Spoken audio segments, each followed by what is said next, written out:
సంగారెడ్డి జిల్లా అమీన్పూర్లో తీవ్ర విషాద ఘటన చోటు చేసుకుంది.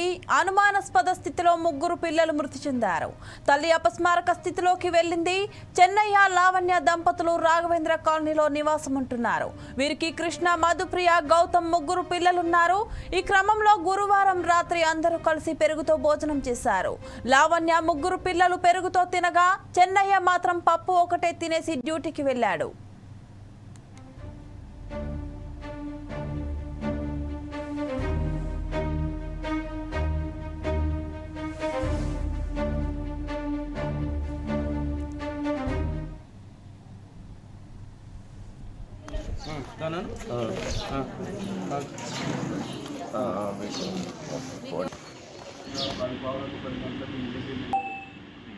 ఏం జరిగింది?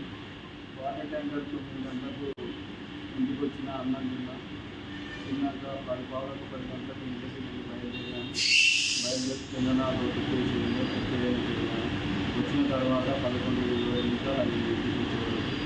మా భార్య డోర్ వచ్చి తీశాను. సరే ఆ పనులు నేను అనుకున్నాను. మధ్యరాత్రి ఆమెకు సీరియస్ అయిందని పిల్లలు కూడా చనిపోయి ఉన్నారు.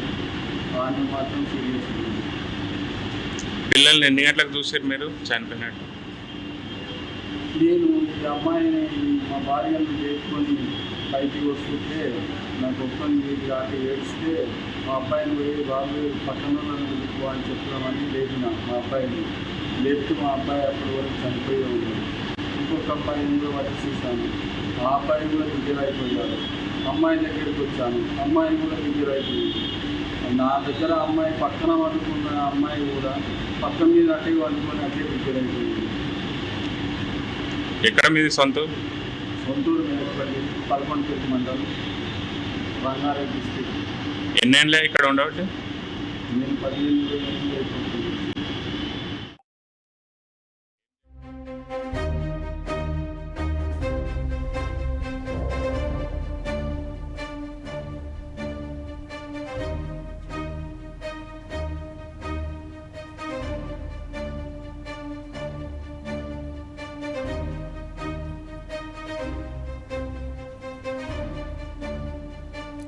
రాత్రి 11 గంటలకు డ్యూటీ నుంచి ఇంటికి తిరిగి వచ్చేసరికి భార్య, పిల్లలు అపస్మారక స్థితిలో ఉండడంతో ఆందోళనకు గురైన చెన్నయ్య చికిత్స నిమిత్తం వెంటనే స్థానిక ప్రైవేట్ ఆసుపత్రికి తరలించారు. అప్పటికే పిల్లలు ముగ్గురు చనిపోయినట్లు వైద్యులు నిర్ధారించారు. లావణ్య ప్రాణాపాయ స్థితిలో ఉందని వైద్యులు వెల్లడించారు. మరణాలకు గల కారణాలపై వివిధ కోణాల్లో పోలీసులు ఆరా తీస్తున్నారు. పెరుగులో ఏదైనా విషయం కలిపి పిల్లలను చంపి ఆ తర్వాత లావణ్య ఆత్మహత్యం చేసినట్లు పోలీసులు అనుమానిస్తున్నారు. కుటుంబ కలహాలతోనే ఈ దారుణం జరిగినట్లు తెలుస్తోంది.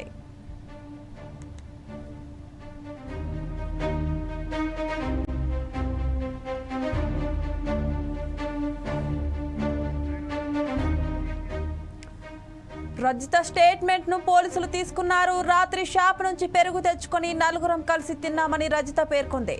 తన గొంతులో ఏదో పట్టుకున్నట్లయిందని తెలిపింది.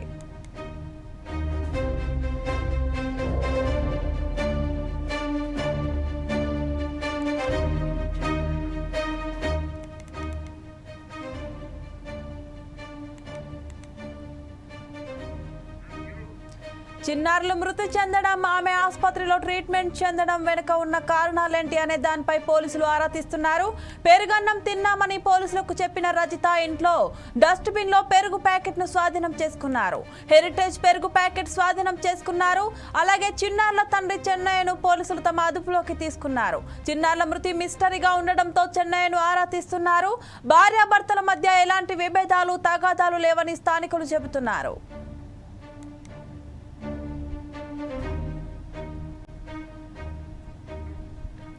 రజిత చాలా మంచిదని, పిల్లలను కూడా ప్రేమగా చూసుకుంటుందని తెలిపారు.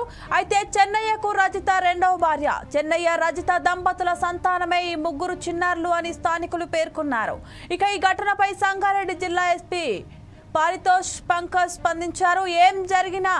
ఏం జరిగింది అన్న విషయం ఇంకా పూర్తి స్థాయిలో తెలియలేదన్నారు. పోస్టుమార్టం రిపోర్ట్ వస్తేనే ఎలా చనిపోయారన్న విషయం తెలుస్తుందన్నారు. రజిత, చెన్నయ్యలను ఇంకా పూర్తి స్థాయిలో విచారించకుండా ఏం విషయం ఇప్పుడే చెప్పలేమన్నారు.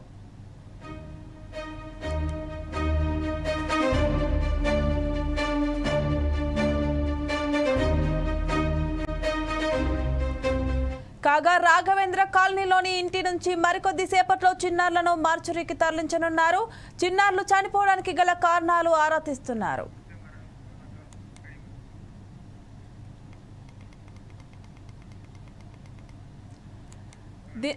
దీనిపై మరింత సమాచారం మా క్రైమ్ రిపోర్టర్ చందు అందిస్తారు. చందు, చెప్పండి. నిన్న రాత్రి సంగారెడ్డి జిల్లా అమీర్పురం మండలం రాఘవేంద్ర కాలనీలో చెన్నయ్య రజిత దంపతుల ఇద్దరు కుమారులు ఒక కూతురు ఉంది. నిన్న రాత్రి 9 గంటల ప్రాంతంలో వీళ్ళ ఇంట్లో అందరు కుటుంబం సమేతంగా మొత్తం భోజనం చేస్తున్నారు.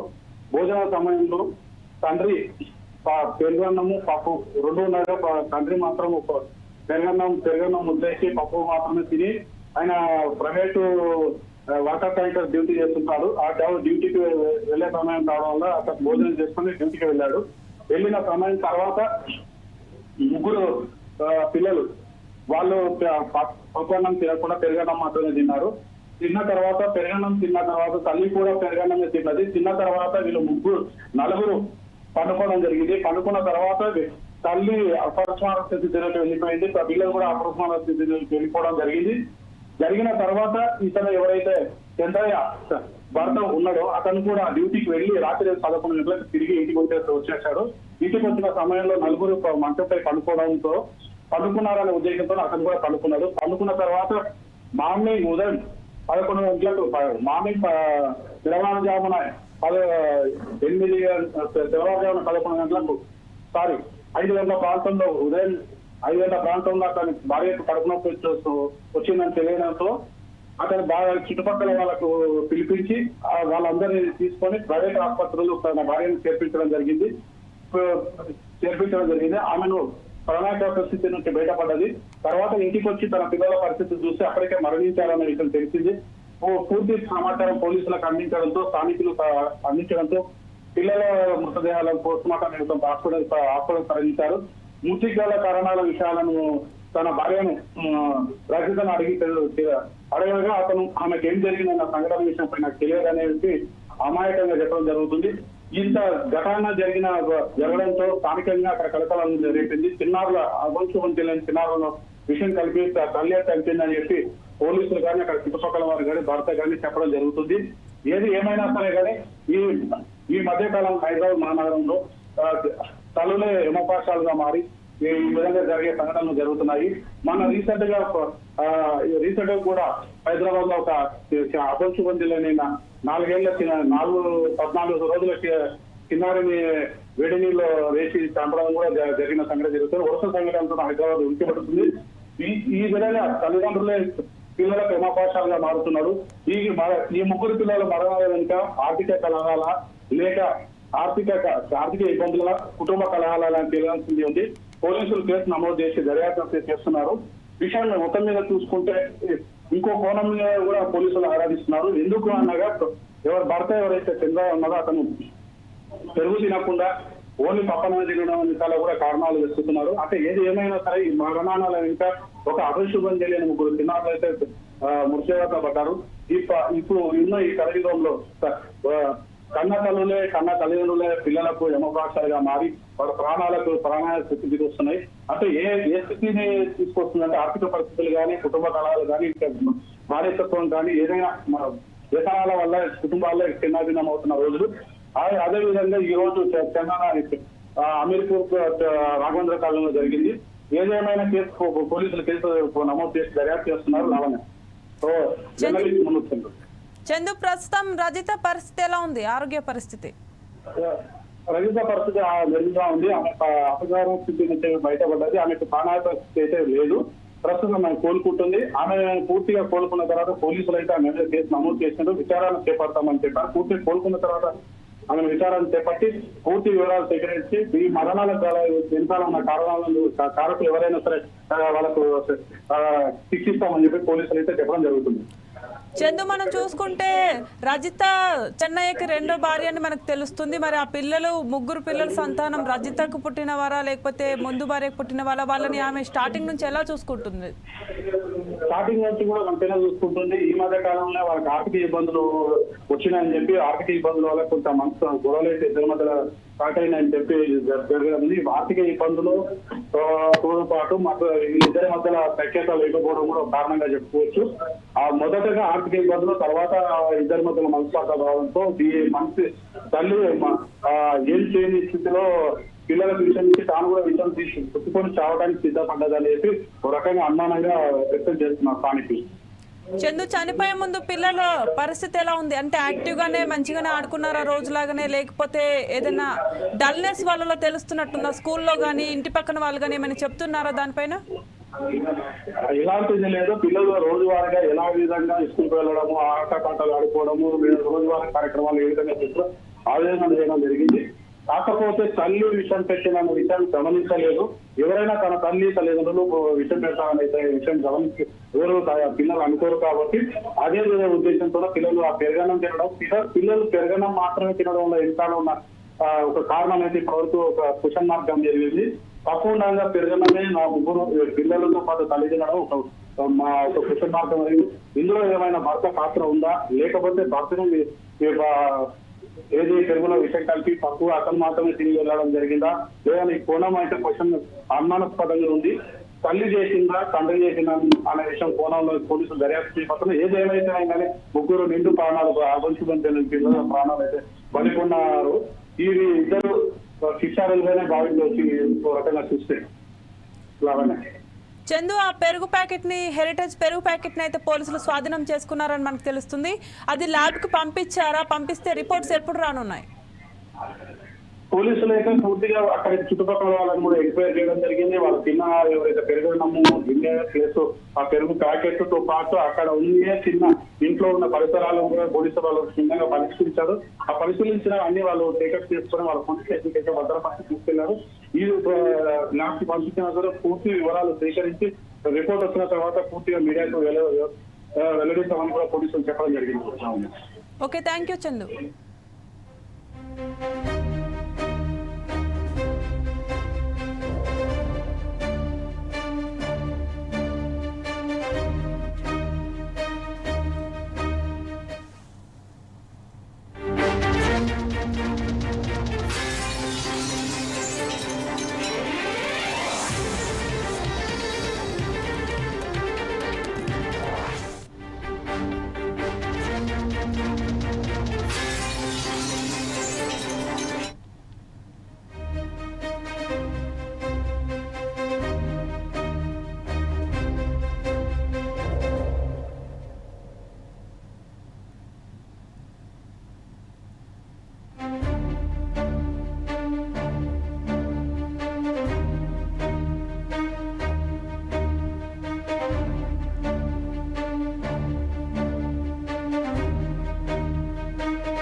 ตึกถล่มไปแล้ว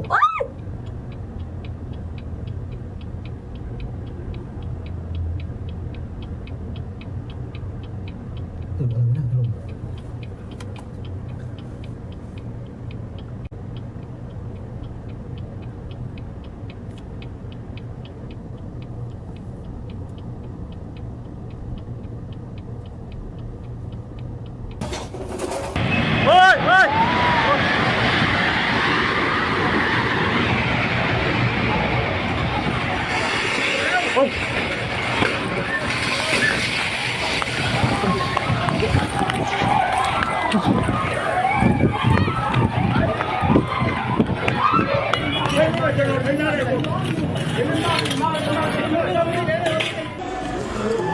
大力表价，维系啊！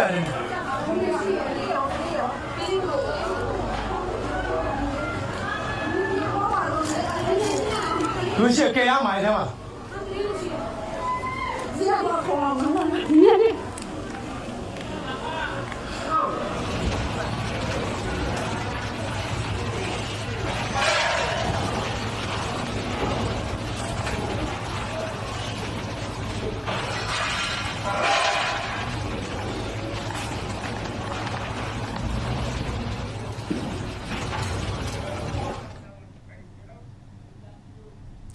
మయన్మార్లో భారీ భూకంపం సంభవించింది.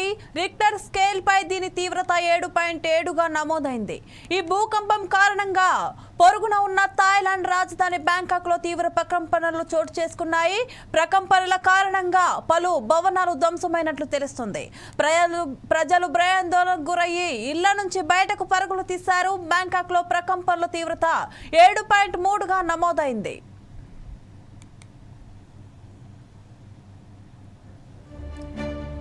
సెంట్రల్ మయన్మార్లోని మొనివా నగరానికి తూర్పున 50 కిలోమీటర్ల దూరంలో 10 కిలోమీటర్ల లోతులో భూకంప కేంద్రం ఉన్నట్లు యుఎస్ జియోలాజికల్ సర్వే గుర్తించింది. స్థానిక కాలమానం ప్రకారం శుక్రవారం మధ్యాహ్నం 1:30 బ్యాంకాక్ లో ప్రకంపనలు సంభవించాయి. పలు భవనాల్లో అలారం మోగడంతో ప్రజలు బయటకు పరుగులు తీశారు. ప్రకంపనల దాటికి అనేక భవనాలు ఊగిపోయాయి. ఓ భారీ భవంతిపై అంతస్తులో ఉన్న స్విమ్మింగ్ పూల్లోని నీరు కిందకు పడిపోయిన దృశ్యాలు సామాజిక మాధ్యమాల్లో వైరల్ గా మారాయి. మరోవైపు మయన్మార్లోనూ అనేక భవనాలు ధ్వంసమైనట్టు తెలిసింది. అయితే భూకంపం కారణంగా ఆస్తి ప్రాణ నష్టం జరిగినట్టు తెలుస్తోంది.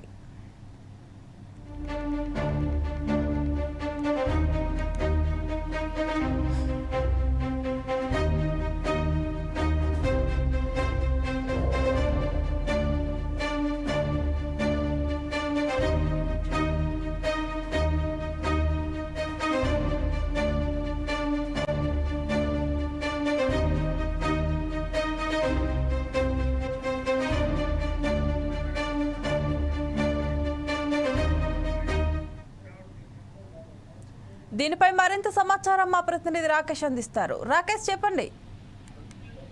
శ్రీలత, బ్యాంకాక్ అదేవిధంగా మయన్మార్ లో అయితే భూకంపం అయితే తీవ్ర కలగాలని జరిగిందని చెప్పుకోవచ్చు. దాదాపు మయన్మార్ లో 7.7గా అయితే దీని తీవ్రత నమోదైంది. అదేవిధంగా చూసుకుంటే థాయిలాండ్ కు సంబంధించి కూడా తీవ్ర ప్రకంపనలు అయితే వచ్చాయి. దాదాపు 43 మంది అయితే గల్లంతైనట్లు కూడా ఇప్పటికీ అధికార వర్గాలు అయితే తెలిపినట్లు చూస్తున్నాం. అదేవిధంగా బ్యాంకాక్ కు సంబంధించి దాదాపు చాలా భవనాలు అయితే కూలిన దృశ్యాలు అయితే మనం స్క్రీన్పై చూస్తున్నాం శ్రీలత. అయితే ఈ భూకంపాలకు సంబంధించి 7.3గా అయితే బ్యాంకాక్ లో నమోదు. అదేవిధంగా సెంట్రల్ మయన్మార్ లోని మెనివా నగరానికి తూర్పున 50 కిలోమీటర్ల దూరంలో అయితే ఈ భూకంప కేంద్రాన్ని అయితే గుర్తించారు. అదేవిధంగా యుఎస్ జియోలాజికల్ సర్వే కూడా దీనిపై ఒక ప్రకటన అయితే విడుదల చేసింది. శుక్రవారం మధ్యాహ్నం 1:30 గంటలకైతే బ్యాంకాక్ లో అయితే ఈ ప్రకంపనలు అయితే సంభవించాయి. పలు భవనాలతో పాటు అలారం మోగడంతో దానిలోని దాదాపు ఉన్న స్థానికులందరూ కూడా బయటకు వచ్చిన పరిస్థితి అయితే చూస్తున్నాం. ఇందులోగా దీనివల్ల కొంచెం ఆస్తి నష్టం జరిగినప్పటికీ ప్రాణ నష్టం అయితే కొంచెం తగ్గినట్టుగా అయితే చెప్పుకోవచ్చు. ఇప్పటికే రెస్క్యూ కూడా దీనిపై జరుగుతుంది. ఇంకా సహాయక చర్యలు కూడా కొనసాగుతున్నట్లయితే మనం స్క్రీన్పై అయితే చూస్తున్నాం. అదేవిధంగా 50 కిలోమీటర్ల దూరంలో అయితే 10 కిలోమీటర్ల లోతులో ఈ భూకంప కేంద్రాన్ని అయితే యుఎస్ జియోలాజికల్ సర్వే కూడా ఇప్పటికే గుర్తించిన పరిస్థితి అయితే మనం చూస్తున్నాం శ్రీలత. రాకేష్, ఇప్పుడు అక్కడ పరిస్థితి ఎలా ఉంది? అక్కడ ప్రజలు ఎలా స్పందిస్తున్నారు దీనిపైన? శ్రీలత, ఈ భూకంప ప్రభావంతో ప్రజలైతే ఆందోళనకు గురైనట్లే చెప్పుకోవచ్చు. దాదాపు అయోమయంలో అయితే ప్రజలైతే ఉన్నారు. ఇప్పటికే పలు చోట్ల భయాందోళనకు అయితే గురి అయ్యి అందరూ కార్యాలయం నుంచి కావచ్చు, అదేవిధంగా వాళ్ళకి సంబంధించిన అపార్ట్మెంట్స్ నుంచి కూడా బయటకు వచ్చిన పరిస్థితి అయితే మనం చూస్తున్నాం. ఇప్పటికే రెస్క్యూ బృందాలు కూడా ఇక్కడికి చేరుకొని రెస్క్యూని అయితే ప్రారంభించాయి శ్రీలత. దాదాపు కూలిన భవనాల నుంచి కూడా ఎవరెవరు చిక్కుపోయారు, ఎవరు ఉన్నారనేది దానిపై అయితే ఒక స్పష్టత రానప్పటికీ ఇప్పటికైతే దీనిపై అధికారులు అయితే సహాయకులు అయితే కొనసాగిస్తున్నారు శ్రీలత. రాకేష్, ఇప్పుడు మనం చూసుకున్నప్పటికీ ఆస్తి నష్టం, ప్రాణ నష్టం భారీగానే జరిగినట్లు మనకు తెలుస్తుంది. మరి దీనిపై అధికారులు ఏమైనా స్పందించారా? శ్రీలత, ఇది జరిగి దాదాపు 1:30 ప్రాంతం 1:30 గంటలకైతే ఇది ఎగ్జాక్ట్ గా జరిగినట్లుగా అయితే చెప్తున్నారు. దాదాపు ఇంచుమించు ఒక అర్ధ గంట వ్యవధిలోనే ఈ దృశ్యాలన్నీ కూడా బయటకు వచ్చిన పరిస్థితి చూస్తున్నాం. ఇప్పటికీ జరిగి కొద్దిసేపటి అవుతున్న నేపథ్యంలో భూకంపం జరిగి ఎగ్జాక్ట్ 12:50 జరిగినట్లుగా అధికారులు అయితే తెలిపారు. ఇప్పటి వరకు అయితే ప్రాణ నష్టం గురించి కానీ ఆస్తి నష్టం గురించి కానీ ఎలాంటి సమాచారం లేనప్పటికీ కూడా మనం ఈ దృశ్యాలను బట్టి అయితే భారీగా ఆస్తి నష్టం జరిగినట్లుగా అయితే తెలుసుకోవచ్చు Srilatha. Okay, thank you Rakesh.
మయన్మార్లో భారీ భూకంపం సంభవించింది. రిక్టర్ స్కేల్ పై దీని తీవ్రత 7.7గా నమోదైంది.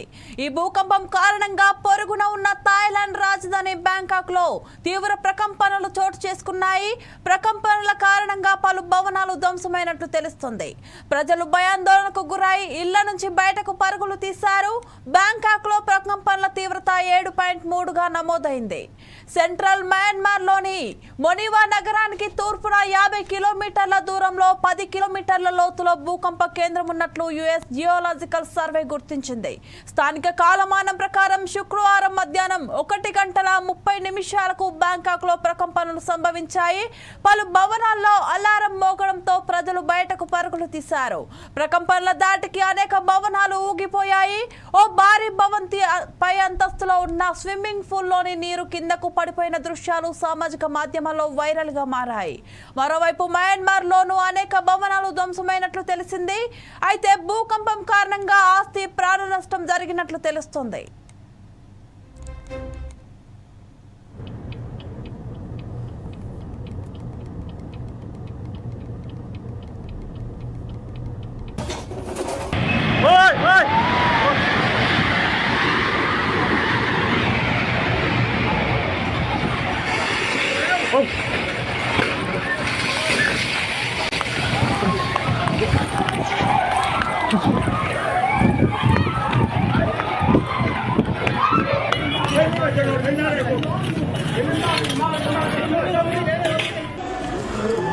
大力表价，鲁西人。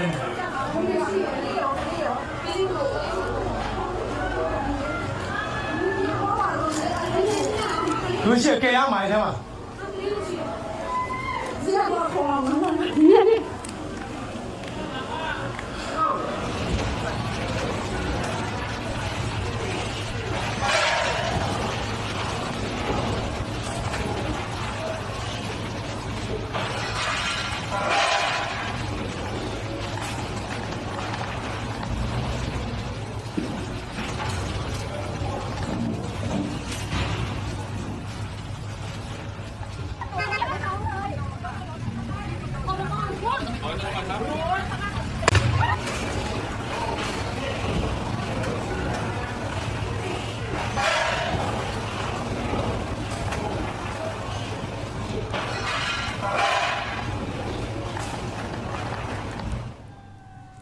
మయన్మార్లో భారీ భూకంపం సంభవించింది.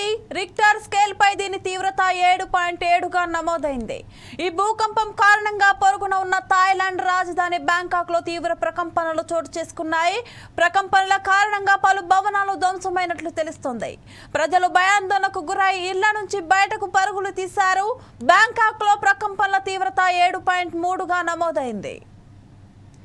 సెంట్రల్ మయన్మార్లోని మొనివా నగరానికి తూర్పున 50 కిలోమీటర్ల దూరంలో 10 కిలోమీటర్ల లోతులో భూకంప కేంద్రం ఉన్నట్లు యుఎస్ జియోలాజికల్ సర్వే గుర్తించింది. స్థానిక కాలమానం ప్రకారం శుక్రవారం మధ్యాహ్నం 1:30 బ్యాంకాక్లో ప్రకంపనలు సంభవించాయి. పలు భవనాల్లో అలారం మోగడంతో ప్రజలు బయటకు పరుగులు తీశారు. ప్రకంపనల దాటికి అనేక భవనాలు ఊగిపోయాయి. ఓ భారీ భవంతిపై అంతస్తులో ఉన్న స్విమ్మింగ్ పూల్లో నీరు కిందకు పడిపోయిన దృశ్యాలు సామాజిక మాధ్యమాల్లో వైరల్ గా మారాయి. మరోవైపు మయన్మార్లోనూ అనేక భవనాలు ధ్వంసమైనట్లు తెలిసింది. అయితే భూకంపం కారణంగా ఆస్తి ప్రాణ నష్టం జరిగినట్టు తెలుస్తోంది.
బీజాపూర్ జిల్లాలో ఏప్రిల్ 4న మావోయిస్టు పార్టీ బంద్కు పిలుపునిచ్చింది.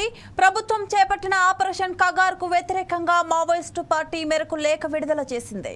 జనవరి నెల నుంచి ఇప్పటి వరకు 78 మంది మావోయిస్టులు అమరులైనట్లు లేఖలో పేర్కొన్నారు.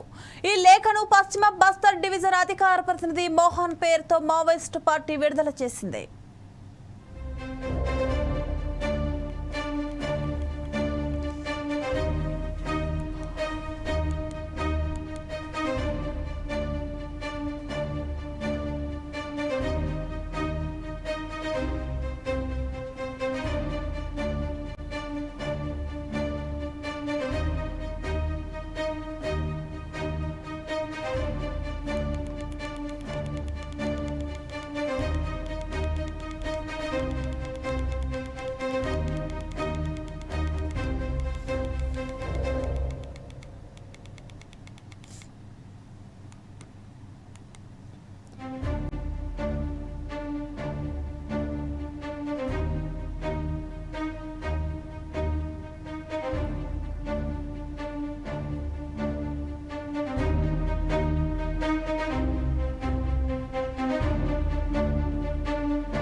బీజాపూర్ జిల్లాలో ఏప్రిల్ 4న మావోయిస్టు పార్టీ బంద్కు పిలుపునిచ్చింది. ప్రభుత్వం చేపట్టిన ఆపరేషన్ కగార్కు వ్యతిరేకంగా మావోయిస్టు పార్టీ మేరకు లేఖను విడుదల చేసింది. జనవరి నెల నుంచి ఇప్పటి వరకు 78 మంది మావోయిస్టులు అమరులైనట్లు లేఖలో పేర్కొన్నారు. ఈ లేఖను పశ్చిమ బస్తార్ డివిజన్ అధికార ప్రతినిధి మోహన్ పేరుతో మావోయిస్టు పార్టీ విడుదల చేసింది.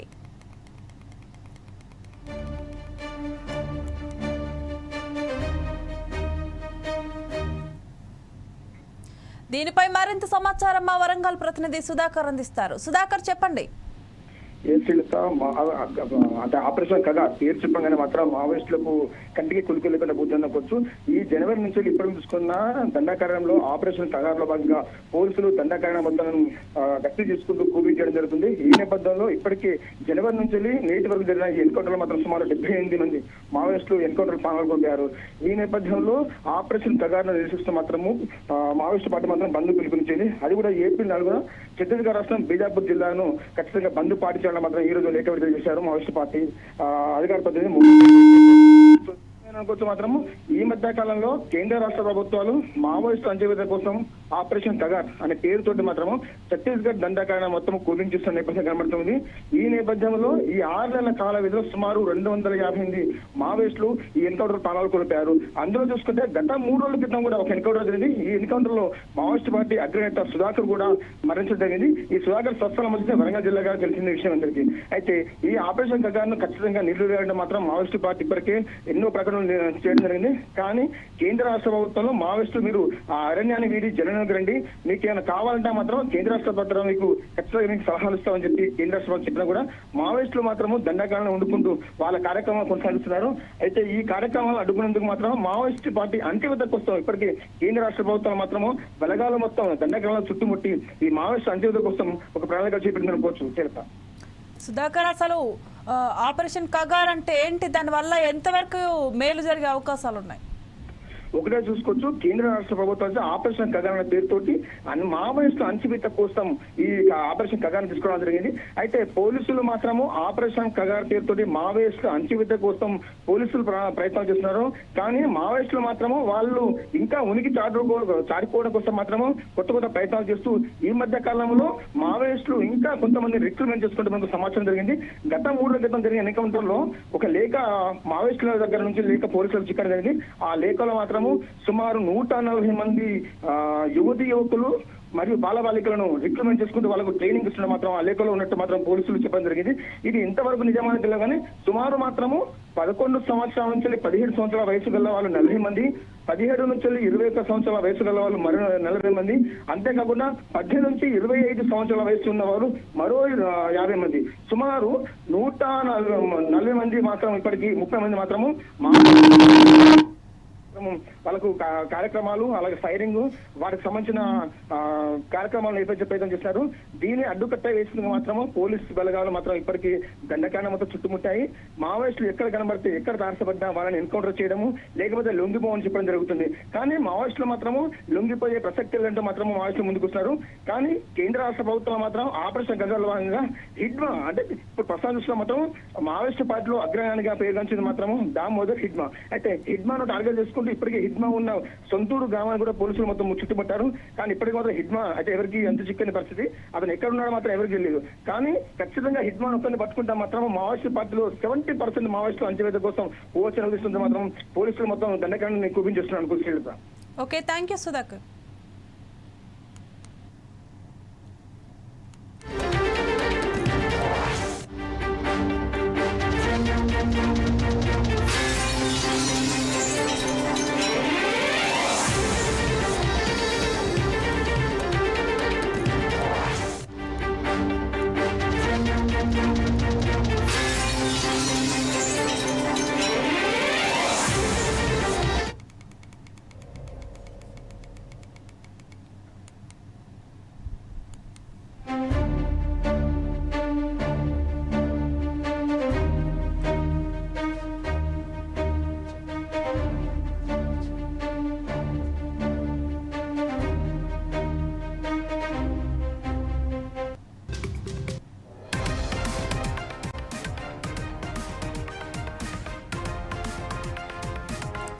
మైలార్దేవుపల్లిలో దారుణం చోటు చేసుకుంది.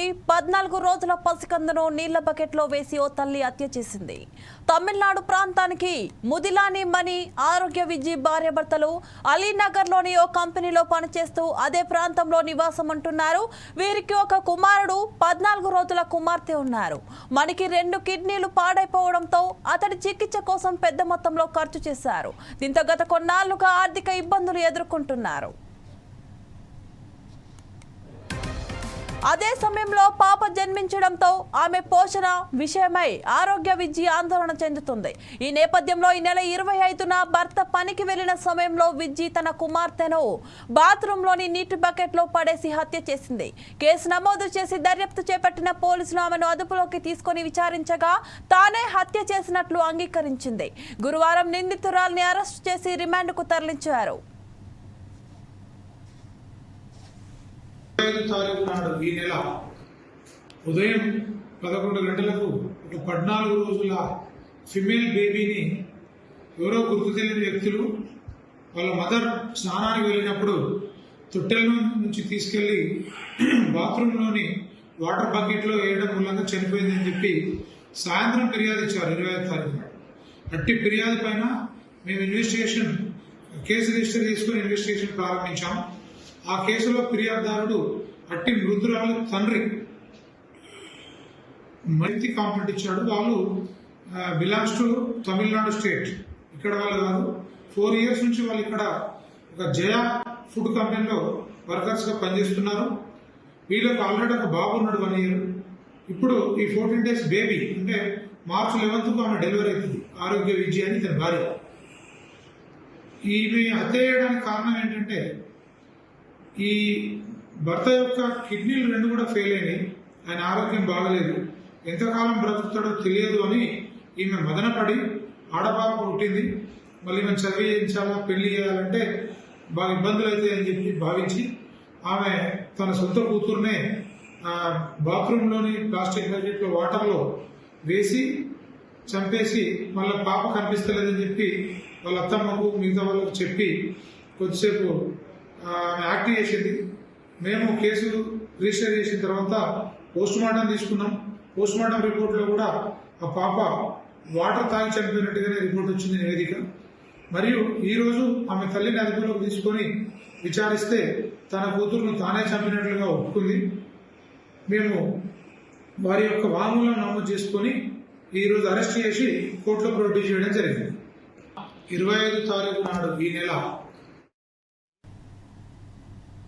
శ్రీ సత్యసాయి జిల్లా రామగిరిలో ఎంపీపీ ఎన్నికలు ఉత్కంఠగా సాగుతున్నాయి. గురువారం ఎంపీటీసీ భారతిని కిడ్నాప్ చేశారని వైసీపీ ఆరోపించింది. తాజాగా దీనిపై భారతి స్పందించారు. తనని ఎవరూ కిడ్నాప్ చేయలేదని స్పష్టం చేశారు. తనపై జరుగుతున్న దుష్ప్రచారాన్ని భారతి ఖండించారు. తాను శ్రీహరిపురంలోని తన సోదరి ఇంటికి వచ్చినట్లు చెప్పారు. నా పేరు భారతి, పేరు 2 ఎంపీటీసీ. నా కూతురు బాలకుంటే నేను వచ్చిన మా చెల్లెలు వచ్చి తోలుకొచ్చింది. మీ ఆయన ఎక్కడ ఉన్నాడు? మీ ఆయన ఎక్కడ ఉన్నాడు? మా ఆయన అక్కడే ఉన్నాడు, వెహికల్లో ఉన్నాడు. ఎవరు వెహికల్లో ఉన్నాడు? అదైతే తెలియదు నాకు డీటెయిల్స్. మీరు మీ కూతురు బాగాలేకపోతే వచ్చినారా? రేపు ఓటింగ్ పోతున్నావా లేదా? రేపు నాకు ఇష్టం ఉంటే పోతే లేకుంటలేదు. ఎవరు బలవంతమైనా వచ్చినావా? ఇప్పుడు ఇక్కడ ఏమో నా కూతురు బాలకుంటే నేను వచ్చేసిన. ఎక్కడున్నారు? మీ వాళ్ళ ఎవరింటికి వచ్చినావు నువ్వు? మా చెల్లెల ఇంటికి.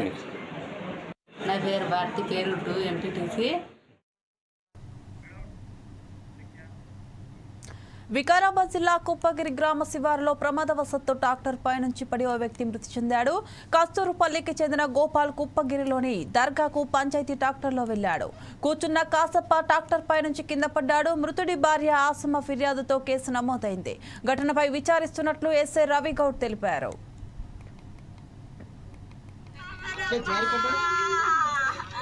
జారి ఎగిరి అది వాడి ఉంటాడు జర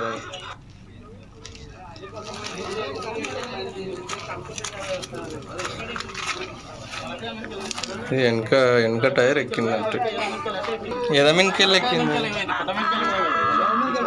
శివమిన్కెళ్ళి పడి గుండె మీద ఆగిపోయింది. అది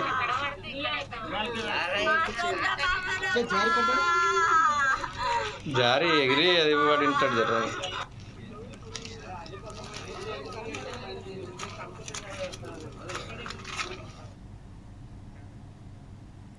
అంబేద్కర్ కోనసీమ జిల్లా కొత్తపేట వాడపల్లి వెంకన్న హుండీ ఆదాయం 1,23,25,672 రూపాయలు సమకూరింది. 31 రోజులకు హుండీ ఆదాయం లెక్కించినట్లు దేవస్థానం డిప్యూటీ కమిషనర్ ఈవో నల్లం సూర్య చక్రధర్రావు తెలిపారు. ఇందులో 10 గ్రాముల బంగారం, 1 కేజీ 925 గ్రాముల వెండి వచ్చినట్టు తెలిపారు.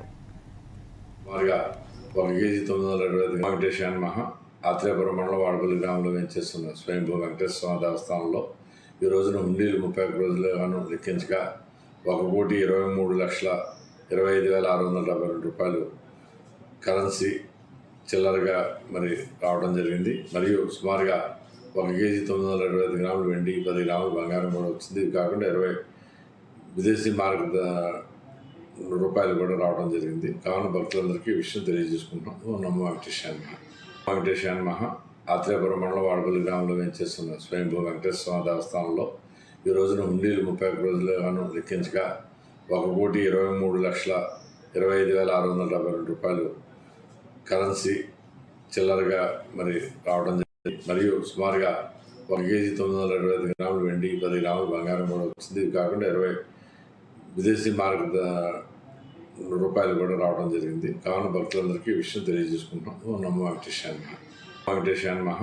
ఆత్రేయపురం మండలం వాడపల్లి గ్రామంలో వేంచేస్తున్న స్వయంభూ వెంకటేశ్వర దేవస్థానంలో ఈ రోజున హుండీలు 31 రోజులుగాను లెక్కించగా 1,23,25,672 రూపాయలు కరెన్సీ చిల్లరగా మరి రావడం జరిగింది. మరియు సుమారుగా 1 కేజీ 925 గ్రాములు వెండి 10 గ్రాములు బంగారం కూడా వచ్చింది. ఇది కాకుండా 20 విదేశీ మార్గ రూపాయలు కూడా రావడం జరిగింది. కావున భక్తులందరికీ ఈ విషయం తెలియజేసుకుంటాం. నమో వెంకటేశాయ నమః. ఆత్రేయపురం మండలం వాడపల్లి గ్రామంలో వేంచేస్తున్న స్వయంభూ వెంకటేశ్వర దేవస్థానంలో ఈ రోజున హుండీలు 31 రోజులుగాను లెక్కించగా 1,23,25,000 కృష్ణా జిల్లాలో ఓ వ్యక్తి 3 పెళ్లిళ్లు చేసుకున్నాడు. అతనిపై భార్య సురేఖ పోలీసులకు ఫిర్యాదు చేసింది.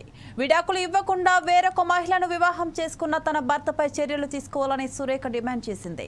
పెద్దపట్నంకి చెందిన బుంగా రామ్ చరణ్తో 2020లో తనకు వివాహం జరిగింది. అయితే పెళ్లి అయిన రోజు నుంచి తనను చిత్రహింసలకు గురి చేశాడని ఆరోపించింది.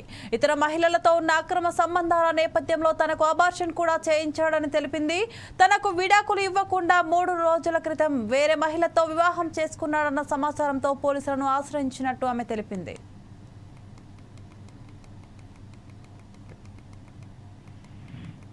అనే అతన్ని నేను 2020 సంవత్సరంలో మా ఇద్దరికి పెద్దల సమక్షంలో పెళ్లి జరిగింది.